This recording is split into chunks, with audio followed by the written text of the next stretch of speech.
بسم الله والصلاة والسلام على رسول الله. حبايبي الغاليين، كل سنة وانتم طيبين. إن عاد عليكم الأيام بخير يا رب. عاملين إيه يا رب؟ تكونوا بخير وفي أسعد حال دايما يا رب العالمين. إن شاء الله النهاردة هنعمل معاكم فيديو جديد.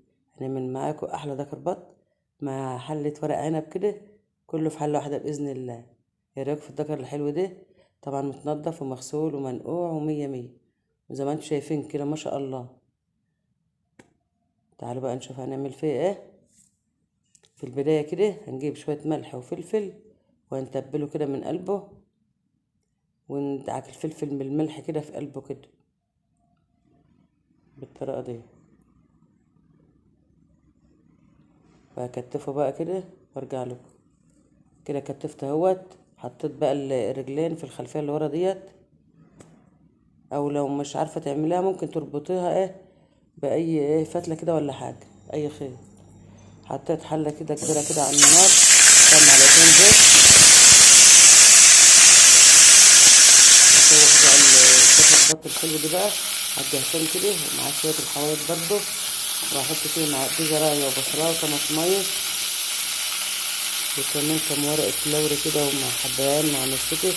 ولو عايزة تحطي حتة قرفة حطي قرفة خشب، وملح وفلفل. وهغطي عليه بس ثواني كده بالشكل ده. انزل بقى عليه بمية سخنة وكمل تسوية. بسم الله.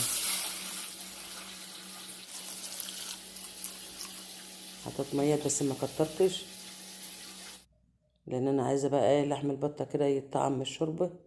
تعالوا بقى نشوف ورق العنب عمل ايه. البطة تستوي. معايا ورق العنب اللي انا كنت مخزناه معاكم.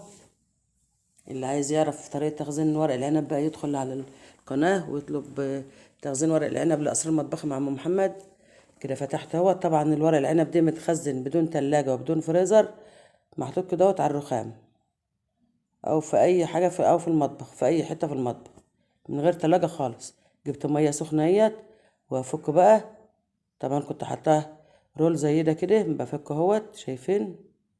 شايفين لونه ازاي؟ كأنه طازة ما شاء الله. مية سخنة. افكه بقى من بعضه كده يا دوبك افرده بس كده. المية سخنة قوي. هطلع كله في المية السخنة ديت وادلقه واحط عليه مية سخنة تاني، يفضل فيها كده ربع ساعة. سيبها في المية السخنة ديت بقى لما نشوف المحشي.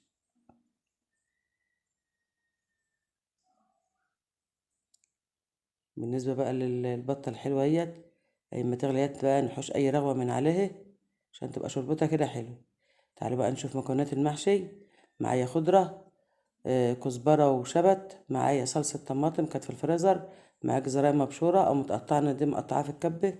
مع قرن فلفل وقرن شطة وكم فص توم. معايا طماطميتين تلاتة معصورين مبشورين. ومعايا كمية بصل حلوة كده وعليها ملح وفلفل. ومعايا التوابل بقى، بهارات المحشي وكمون وكزبرة وشوية نعناع، وأي توابل بقى أنت عايزة تحطها وملح. معاه بقى مادة دهنية زيت وسمنة، او اللي انت عايزه تحطيه. حطيت كمية بصل كده، شوية من البصل ما حطيتوش كله لان بقية البصل لسه هعمل فيه حاجة. حط عليه الفلفل الاسمر والملح وادعكه بقى كده البصل الباقي ده، تبقى مرتة كده بتفرق في طعم المحشي.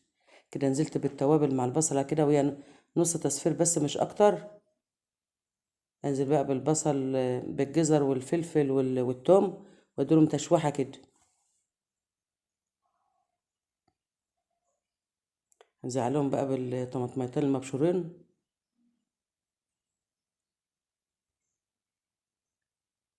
الطماطم النية ديت بقى بتدي بقى طعم كده للمحشي، وبتخليه كده هادي مع البصل المرت. نزلت بالصلصة اديلهم بقى ايه تقليبة كده على النار. حطيت عليهم معلقتين سمنة، همت بقى السمنة ميزتها هنا بقى ايه، بتدي بقى المحشي ريحة كده وطعم حلو. نزلت بقى بكمية البصل اللي انا دعكتها بقى بالفلفل الاسمر كده بايدي كده وعملتها مرتة.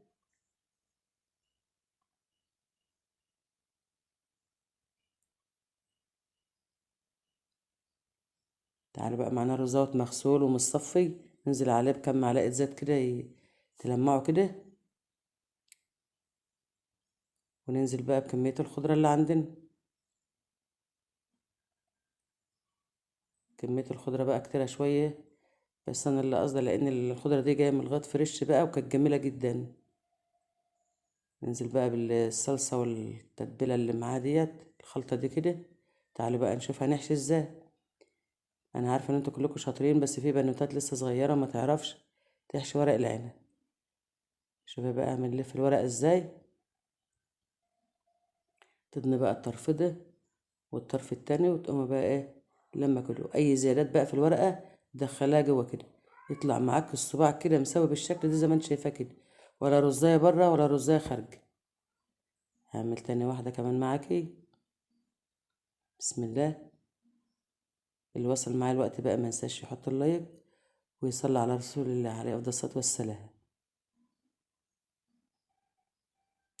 بشكر حبايبي اللي متابعيني من زمان، وبشكر حبايبي الجداد، بشكركم من كل قلبي. عملت كام محشية معاك اهوت، طريقة سهلة وبسيطة كده ومش هتاخد منك وقت. تتني الطرفدة والطرفدة، وتقومي لما برمى بقى المحشية كده، وتقومي اي زيادات تدخلها في المحشية. عملت معاكم واحدة اهيت.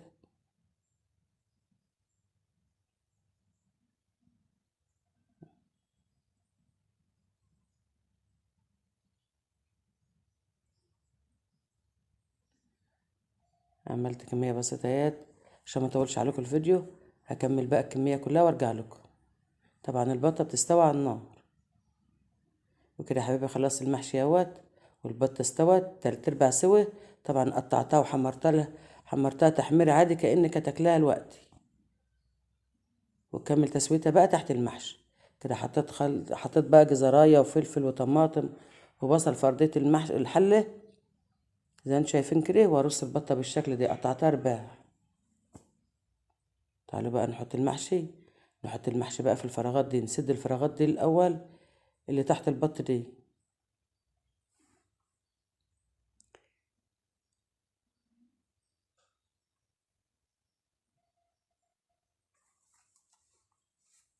اي فراغات بقى نسدها، نرص المحشي بتاعنا.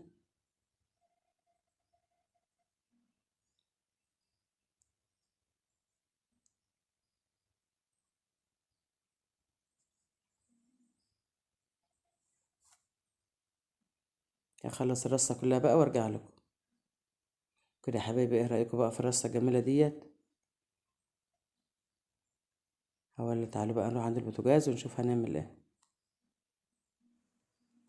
كده حطيت البوتاجاز الحله على البوتاجاز والشوربه سخنه. نحط بقى الشوربه على المحشي. بسم الله.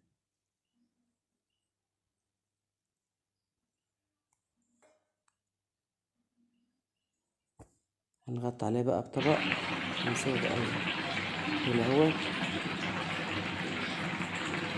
يفضل بقى على نار عالية كده طول ما هو بيغلي، يبدأ ينشف بقى مهدية النار عليه، يكمل تردده بقى واستوى. وكده استوى اهوت وقلبناه. ايه رأيكم؟ بجد بجد كان طعمه تحفة في منتهى الجمال، حاجة كده من الآخر. والمحشي كان في منتهى الجمال. ودي ايد بنتي بقى الحلوة بتقول لكم لايك، ما تنسوش اللايك. دي كانت طريقتنا يا حبايبي في عمل محشي الورق مع البط في حلة واحدة، بأمانة ربنا في منتهى الجمال. جربوه وإن شاء الله يعجبكم. لو عجبكم بقى الوصفة بتاعتنا النهاردة متنسوناش بقى في اللايك والشير وتفعيل زر الجرس عشان يوصلكم كل جديد. دمتم في رعاية الله وأمنه، والسلام عليكم ورحمة الله وبركاته. أشوفكم إن شاء الله في فيديو جديد. أحلى لايك من أحلى أخوات.